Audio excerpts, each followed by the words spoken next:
अस्सलाम वालेकुम। हाँ जी दोस्तों, क्या हाल है। तो आजकल गुलाब के पौधों पर भरपूर फ्लावरिंग का मौसम है। तो आज की वीडियो में हम आपके साथ कुछ टिप्स शेयर करेंगे जिनसे आप अपने रोज़ प्लांट से भरपूर फ्लावरिंग हासिल कर सकेंगे। तो वीडियो को एंड तक देखिएगा।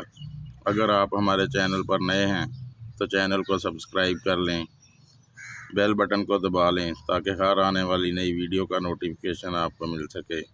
और अगर आपको वीडियो पसंद आए तो दोस्तों के साथ शेयर भी करें और वीडियो को लाइक भी करें।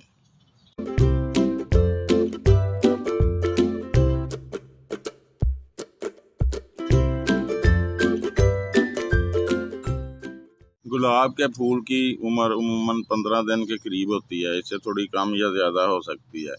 तो जैसे ही हमारा फूल मुरझा जाए या अपनी पत्तियां गिरा दे तो उसको 1-2 इंच नीचे से काट देना चाहिए। जैसे ये आपको फूल नज़र आ रहे होंगे, इन्होंने अपनी पत्तियां गिरा दी हैं और अब इसका पौधे के न्यूट्रिशन ज़ाया करने के अलावा कोई काम नहीं है। तो इससे कोई 1-2 इंच नीचे ये आपको इसकी नई स्प्राउटिंग नज़र आ रही होगी। तो इस स्प्राउटिंग के करीब से इसको इस तरह से काट देना चाहिए ताकि इधर से नई स्प्राउटिंग शुरू हो और फिर इस पर नए गुलाब के फूल खिलें। जितनी जल्दी हम इसे काट देंगे उतनी जल्दी तेज़ी से वह स्प्राउटिंग बड़ी होगी और फिर 15 से 20 दिन के अंदर अंदर उस पर नए गुलाब के फूल लगना शुरू हो जाएंगे। ज़्यादा फूल हासिल करने के लिए गुलाब के प्लांट को 6 से 8 घंटे डायरेक्ट सनलाइट की ज़रूरत होती है। तो आप अपने गमले को या अपने पॉट को या अपने ग्रो बैग को ऐसी जगह पर रखें जहाँ इतनी सनलाइट आती हो। तो इस तरह से आपका गुलाब का फूल भरपूर फ्लावरिंग करेगा। गुलाब के प्लांट की मिट्टी को खुश्क ना होने दें। गमले की मिट्टी की नमी को बरकरार रखें और जब भी पानी दें इतना पानी दें कि पूरे गमले के अंदर नीचे तक चला जाए। महीने में एक दफ़ा पौधे की गुड़ाई लाजमी करें। इसे कोई ना कोई न्यूट्रिशन लाजमी दें जिसमें आप कॉर्डन कंपोस्ट, वर्मी कंपोस्ट देते रहें।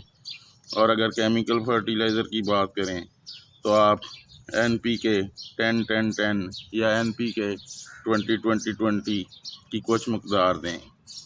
10 लीटर पानी में एक चम्मच NPK का डालकर उसे अच्छी तरह हल कर लें और आप अपने तमाम फ्लावरिंग प्लांट्स को वो वाला पानी दे दें।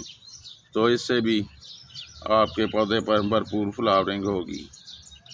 गर्मियों के दिनों में कई पेस्ट वगैरह आपके प्लांट्स पर हमला करते हैं। इनसे बचने के लिए हर 15 दिन के बाद इन पर किसी न किसी पेस्टिसाइड का स्प्रे लाजमी करें। साल में एक दफ़ा बहार के मौसम में या मानसून में गमले में लगे हुए प्लांट की रीपॉटिंग कर दें। इसमें फ्रेश मिट्टी डाल दें और फ्रेश कंपोज वगैरह शामिल कर दें। ज़्यादा गर्मी के दिनों में मल्चिंग कर दें। तने के चारों तरफ सूखे हुए पत्ते डाल दें जिससे हमारे पौधे की जड़ें गर्मी से महफूज रहेंगी और वैसे भी ज़्यादा देर नमी गमले में बरकरार रहेगी।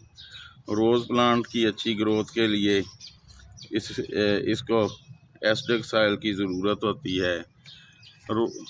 जिस मिट्टी में आप रोज़ प्लांट लगा रहे हैं इसका pH लेवल 6 से 7 तक होना चाहिए। इसके लिए आप बाल मिट्टी इस्तेमाल कर सकते हैं। बाल मिट्टी में जो एसिडिक लेवल है वो इतना ही होता है, तो इससे हमारे प्लांट की ग्रोथ बड़ी अच्छी होती है। तो अगली बात, ग्राफ्टेड प्लांट की बेस से अक्सर सकर्स निकलते रहते हैं।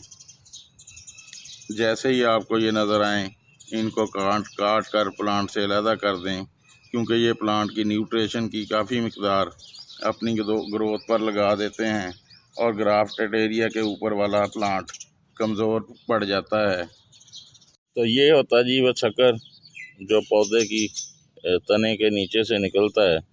ये वाला ग्राफ्टेड एरिया है और ये शक्कर आपको नज़र आ रहा होगा कितना गहरा नीचे से निकला हुआ है। ये जंगली गुलाब होता है जिसके ऊपर हम इंग्लिश गुलाब की ग्राफ्टिंग करते हैं। तो इसको जितना नीचे से हो सके इसको काट दें। ये इसकी निशानी ये होती है कि इसको के ऊपर छोटे छोटे कांटे होते हैं और इस पर कोई फूल नहीं लगते और ये बेस से ही हमारे प्लांट की सारी ज़्यादातर न्यूट्रिशन ले लेते हैं। और अगर आपका रोज़ प्लांट गमले में लगा हुआ है तो फिर उधर तो पहले ही थोड़ी गमले में मिट्टी थोड़ी होती है और न्यूट्रिशन भी कम होते हैं, तो ऊपर से पौधा कमज़ोर हो जाता है और उस पर फ्लावरिंग भी कम होती है। तो ज़्यादा फ्लावर हासिल करने के लिए इन शकर्स को काटना बहुत ही ज़रूरी है।